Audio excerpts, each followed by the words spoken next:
common questions about vitiligo.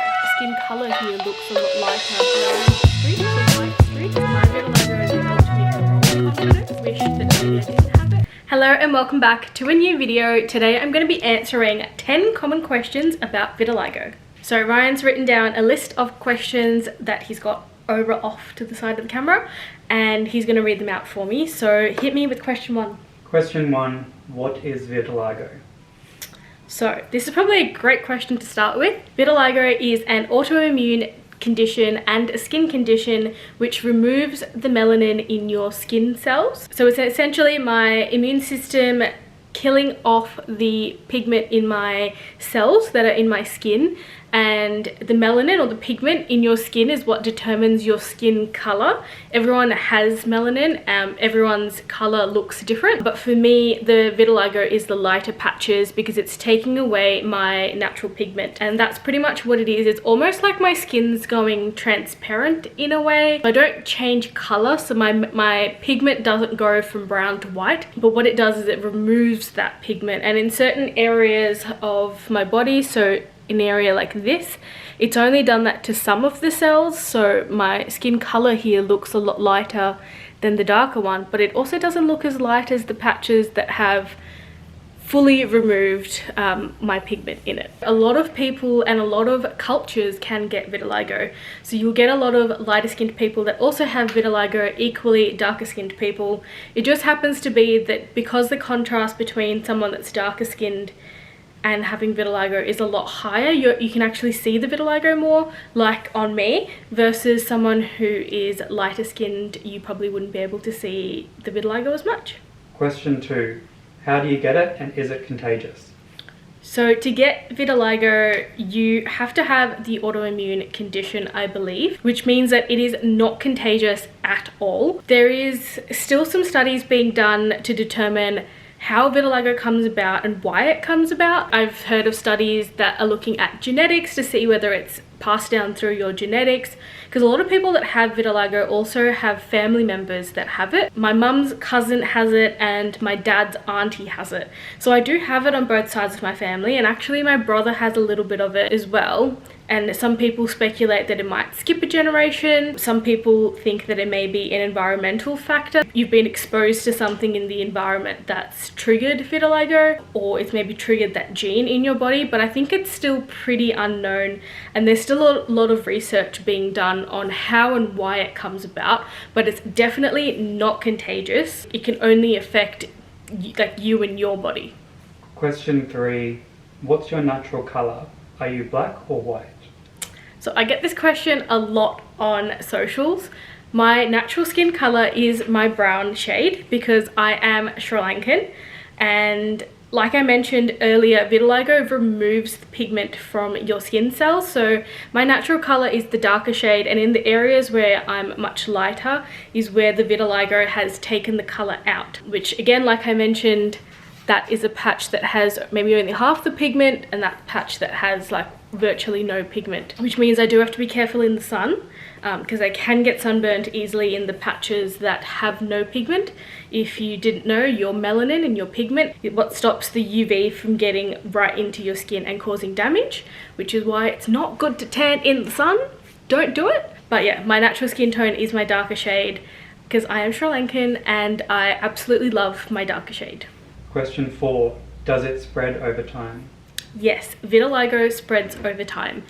There's so many photos of me over time which show the vitiligo spreading and coming back, because that's another thing with vitiligo is you can get some of your pigment back. So vitiligo is constantly ever changing, and I've woken up some mornings and gone, oh, there's a little brown spot that I haven't had before. Oh, there's a little white spot I haven't had before.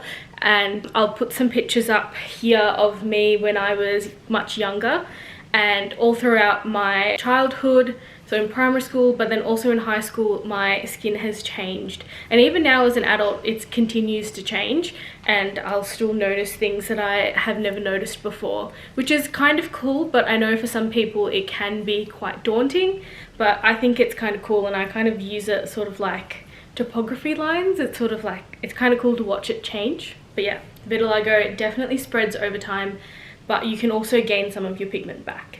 Question 5. Will you turn all white? So this is a bit of a weird question to answer because yes, there is a possibility that I could turn all white, and there are some people with vitiligo that have a lot of vitiligo, so they do look predominantly white or lighter colored, but I don't think I will. A lot of my body is my darker shade, and it's in a lot of the areas that you can't really see. And the same with like my legs. If I step onto this, like a lot of my body is brown and a lot of like my upper leg is as well. So I think I'd probably say 20, 25, maybe 30% of my body actually has vitiligo. The other 70 to 75% of my body is still my natural color, and there is always a possibility that I will continue to gain more vitiligo patches and lose more pigment, but there is also the possibility that I could gain some of my pigment back. And that's what I found over time, is I lose a bit of pigment and then I gain a little bit, and then I lose a bit and then I gain a bit, and then I lose a bit and then I gain a bit. So it kind of cycles like that. So I don't think that I will ever fully go white, but I am only 26. I hopefully have a very long life ahead of me, so you never know. And everyone has a different percentage of vitiligo on their body, so it really just depends. Question 6. Does it affect your hair? Yes, vitiligo can affect your hair, and it does affect my hair. And I've had this question a bit before online, but let me show you. So my natural hair color is this top section here. Like the bottom I have bleached and dyed it, which is why it's like a lighter brown, but my roots are definitely growing in, and so this section here is my natural color.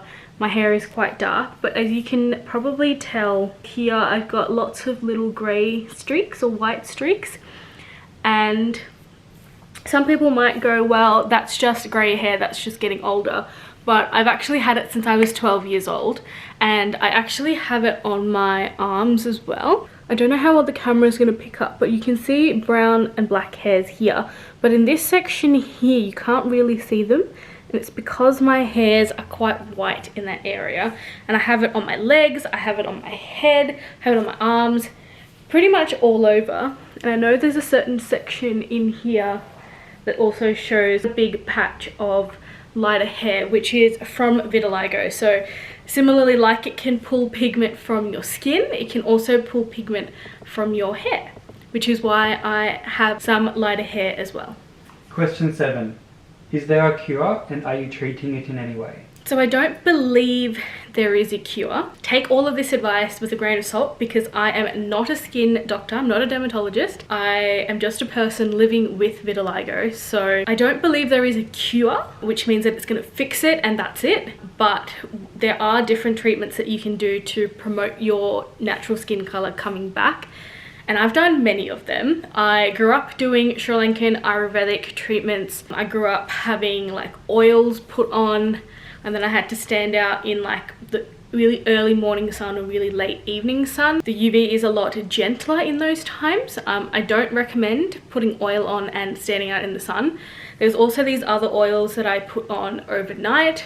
I've put on topical steroid creams, I've done a UV light treatment, I've done quite a few things. And when I was 17, I stopped all of my treatments, and since then I haven't done any. So that's probably what, 9 years ago now, and I've sort of just left it be. And that's because I like my skin the way it is, and I think constantly trying to chase fixing yourself just to please society and just to please other people, for me it was my parents, can be quite draining.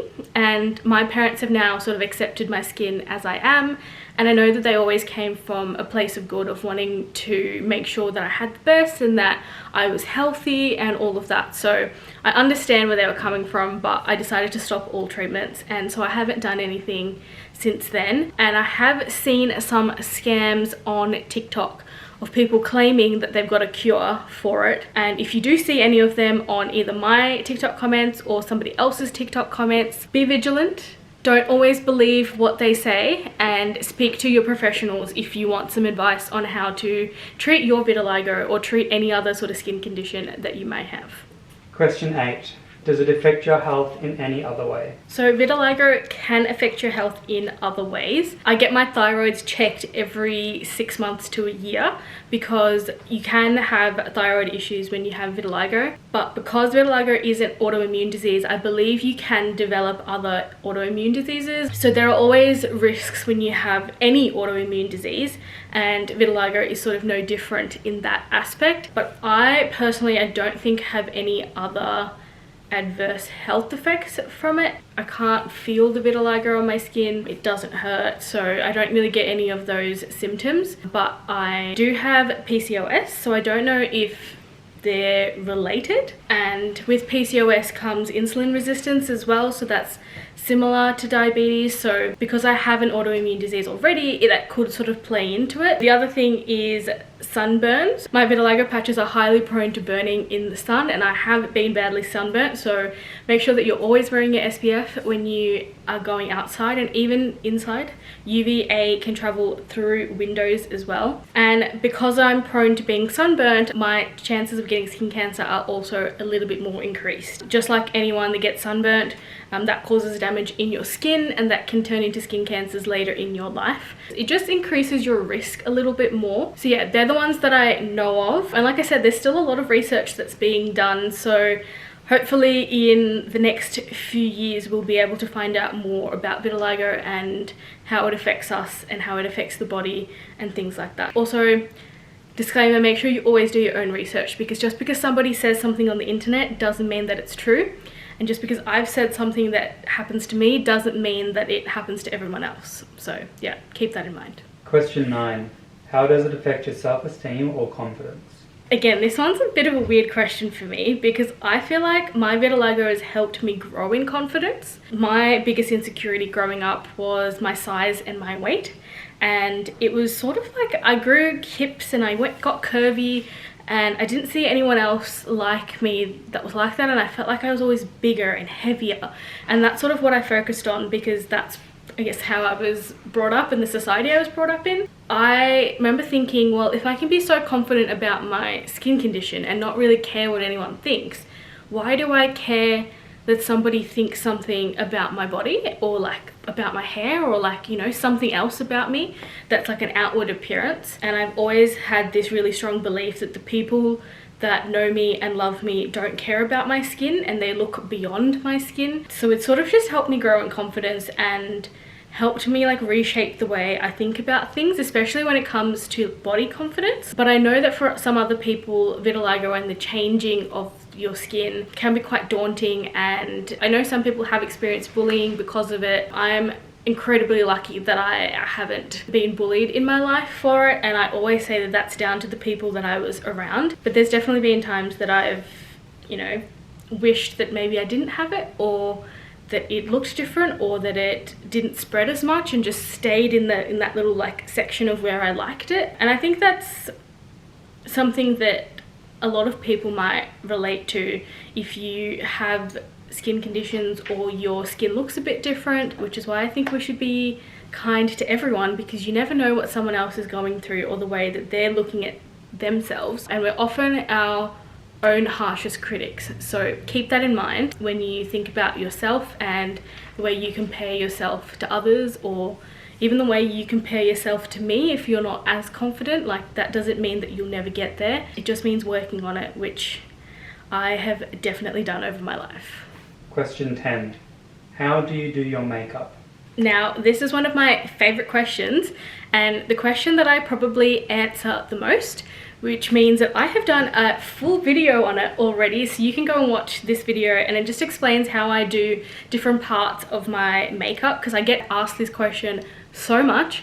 So make sure you check that video out there. That brings us to the end of the questions. Thank you so much for watching. I hope you learnt something or gained some insight about vitiligo. If you have vitiligo yourself, I hope this helped you. And if you have any more questions that you want me to answer, please leave them down below, or on my Instagram or on my TikTok, because we'll be compiling some more questions to do a part 2 of this series as well. So definitely let me know down below. You can ask me anything that you want, and I will see you in my next video.